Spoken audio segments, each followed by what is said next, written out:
ওপর থেকে ক্রিসপি, আর ঝোলে দিলে একদম নরম তুলতুলে মটর ডালের নিরামিষ বড়া। নমস্কার। তার জন্য যা যা লাগবে: মটর ডাল 100 গ্রাম, ছোটো আলু, আদা, কাঁচা লঙ্কা, ফোড়নের জন্য তেজপাতা, জিরে, ছোটো এলাচ, দারচিনি আর শুকনো লঙ্কা। মটর ডালটাকে ভালো করে ধুয়ে 2 থেকে 2.5 ঘন্টার জন্য ভিজিয়ে নিতে হবে। এবার ভেজানো হয়ে গেলে মটর ডালের জলটা কিন্তু সম্পূর্ণ ঝরিয়ে ফেলতে হবে। জল ঝরানো মটর ডাল মিক্সিতে দিয়ে তার সঙ্গে আদা, কাঁচা হলুদ, কাঁচা লঙ্কা, লবণ, চিনি আর একটু হিং দিয়ে ভালো করে পেস্ট করে নিতে হবে। একদম কিন্তু জল দেওয়া যাবে না, জল ছাড়াই এটাকে ভালো করে পেস্ট করে নিতে হবে। তবে একটু যদি দানা দানা থাকে কোনো অসুবিধা নেই।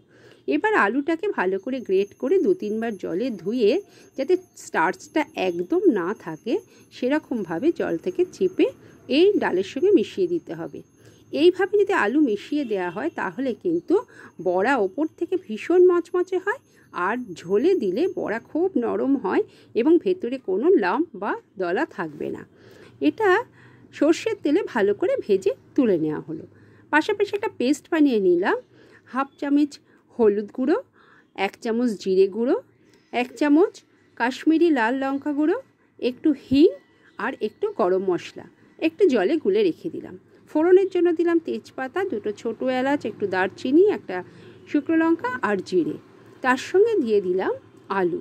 এই ফোড়ন এবং আলু একটু ভাজা ভাজা করে একটু লবণ দিয়ে তারপরে পেস্টটা দিয়ে দিলাম। পেস্টটাও একটু ভালো করে নাড়াচাড়া করে যখন তেল ছাড়লো তখন গরম জল, ঈষদুষ্ণ গরম জল এর মধ্যে দিয়ে আলুটাকে সেদ্ধ হতে দিলাম। আলু সেদ্ধ হয়ে যাওয়ার পরে তাতে একটু চিনি আর বড়াগুলো ছেড়ে দিলাম। বড়াগুলো কিন্তু ছেড়ে 2-3 মিনিটের বেশি ঢাকা দিতে লাগে না। 2-3 মিনিট পর ঢাকনা খুলে দেখো বড়া কিন্তু আমাদের একদম নরম বড়া হয়ে গেছে। এবং বড়ার প্রত্যেকটা বড়ার ভেতরে কিন্তু রসও খুব সুন্দর ঢুকে যায়। তাহলে করে দেখো, কেমন লাগলো জানিও। সকলে ভালো থেকো, সুস্থ থেকো, টাটা।